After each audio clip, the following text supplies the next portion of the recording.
श्री गणेशाय नमः। जेठ माह की कृष्ण पक्ष की चतुर्थी को मनाई जाती है संकष्टी चतुर्थी। इस दिन भगवान गणेश की पूजा अर्चना और व्रत का विशेष महत्व होता है। जो श्रद्धा से इस व्रत का पालन करता है और रात्रि में चंद्रमा को अर्घ्य देता है, उसकी हर मनोकामना पूर्ण होती है। आइए अब अपने सुनते हैं भगवान श्री गणेश की चमत्कारी और प्रेरणादायक संकष्टी चतुर्थी व्रत की कथाएं। प्रथम कथा, बुद्धि और श्रद्धा की परीक्षा। एक बार त्रिलोक में विभिन्न संकट छा गए। देवलोक अशांति से घिर गया। सभी देवता यह सोचकर कैलाश पर्वत पर पहुँचे कि महादेव से मार्गदर्शन ले। वहाँ भगवान शिव अपने दोनों पुत्र श्री गणेश और कार्तिकेय के साथ विराजमान थे। देवताओं ने शिव जी से अपनी परेशानी कही। तब शिव जी ने अपने पुत्रों से पूछा, तुम दोनों में से कौन देवताओं की सहायता के लिए सबसे योग्य है? दोनों पुत्रों ने उत्तर दिया, मैं। तब शिव जी ने उनकी परीक्षा लेने के लिए कहा, जो सबसे पहले पृथ्वी की परिक्रमा करके लौटेगा वही इस कार्य के लिए नियुक्त होगा। यह सुनते ही कार्तिकेय अपने तेजगामी वाहन मोर पर सवार होकर निकल पड़े। वहीं श्री गणेश सोच में पड़ गए, मेरा वाहन तो मंदगामी मूषक है, मैं कैसे शीघ्र पृथ्वी की परिक्रमा करूं? तभी उनके भीतर एक प्रकाश जगा।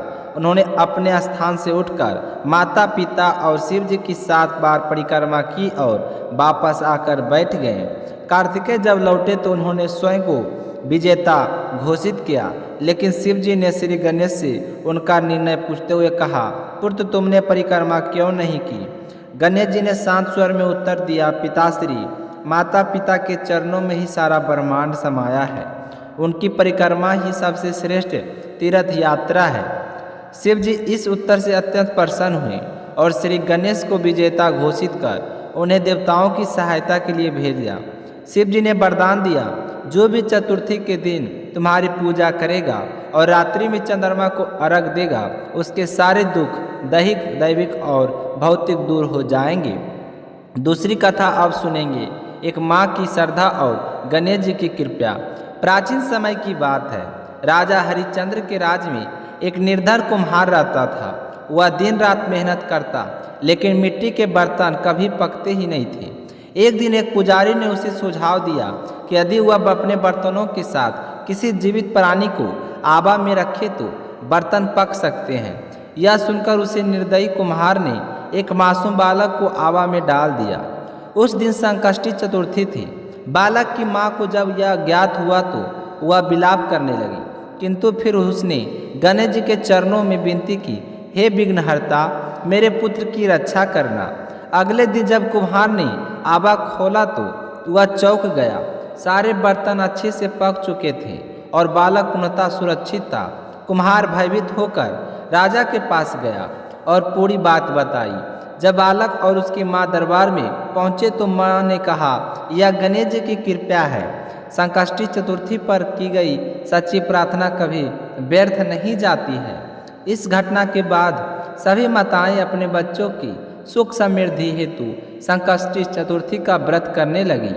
अब सुनेंगे तीसरी कहानी, भगवान गणेश का सम्मान। एक बार विष्णु भगवान और माता लक्ष्मी का विवाह निश्चित हुआ। विवाह की तैयारियां बड़े धूमधाम से होने लगी। सारे देवता को निमंत्रण पत्र भेजा गया, लेकिन गणेश जी को नहीं बुलाया गया। देवताओं में चर्चा हो गई, क्या गणेश जी को बुलाया नहीं गया या वे स्वयं नहीं आए? जब भगवान विष्णु से पूछा गया तो उन्होंने अपने महादेव को आमंत्रण भेजा, गणेश जी साथ आना चाहे तो आए। किसी ने कहा, गणेश जी तो चूहे पर चलते हैं, उन्हें द्वारपाल बना दिया जाए। सभी को यह विचार ठीक लगा। गणेश जी को यथा योग समझा बुझाकर घर की रखवाली के लिए बैठा दिया गया। नारद जी ने यह देखा और मुस्कुराए। उन्होंने गणेश जी से कहा, आपको द्वारपाल बना दिया गया है। गणेश जी को यह अपमान लगा। नारद जी बोले कि आप अपनी मुश्क सेना को अवश्य दें, वे मार्ग में अब बाधा उत्पन्न कर दें। गणेश जी से ऐसा ही किया। जब बारात निकली तो रथों के पहिए धरती में धंस गए। 1000 कोशिश के बाद भी पहिए नहीं निकले। तब नारद जी ने सलाह दी कि गणेश जी से क्षमा मांगे। नंदी जी गणेश जी को मनाकर लाए। आदर पूर्वक उनका पूजन किया। तभी रथ के पहिए बाहर आए। रथ टूटे फूटे थे। पासी के खेत में एक लोहार खाती काम कर रहा था। उसे बुलाया। उसने गणेश जी का मन ही मन ध्यान करके कार्य आरंभ किया और देखते ही देखते रथ के पहिए ठीक हो गए। खाती बोला, श्री गणेश को सर्वप्रथम स्मरण न करने से ही यह संकट आया है। अब सब कार्य तभी पूर्ण होंगे जब गणेश जी की पूजन सबसे पहले होगा। तभी से यह परंपरा बन गई कि हर कार्य से पहले गणेश पूजन अवश्य होता है। अब सुनेंगे हम चौथी कथा, चौपर का खेल, गणेश जी की उत्पत्ति। एक दिन माता पार्वती और भगवान शिव नर्मदा तट पर बैठे थे। पार्वती जी ने कहा, स्वामी, समय व्यतीत करने के लिए हम चौपर पासा खेलें। शिव जी सहमत हुए और निर्णय देने वाला कोई नहीं था। उन्हें कुछ तनिकों से एक पुतला बनाया। उसमें प्राण डालकर कहा, बेटा, तुम हमारे खेल का निर्णायक बनो। खेल आरंभ हुआ। तीनों बार माता पार्वती विजयी हुई, लेकिन बालक ने शिव जी को विजेता बताया। यह सुनते ही पार्वती जी रुष्ट हो गई और उस बालक को श्राप दिया कि तू लंगड़ा होगा और कीचड़ में पड़ा रहेगा।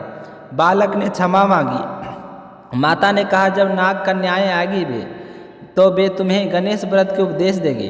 उसका पालन करने से तू अपने दोषों से मुक्त हो जाएगा। वर्षों बाद जब नाग कन्याएं आई, उन्होंने उस गणेश व्रत की विधि बताई। उसने 21 दिनों तक व्रत किया। गणेश जी प्रसन्न हुए और उसे अपने माता पिता से मिलने का वरदान दिया। उसने अपनी कथा शिव जी को सुनाई। शिव जी ने भी माता पार्वती से पूर्ण मिलन हेतु 21 दिन तक गणेश व्रत किया। व्रत पूर्ण होते ही माता का क्रोध शांत हो गया।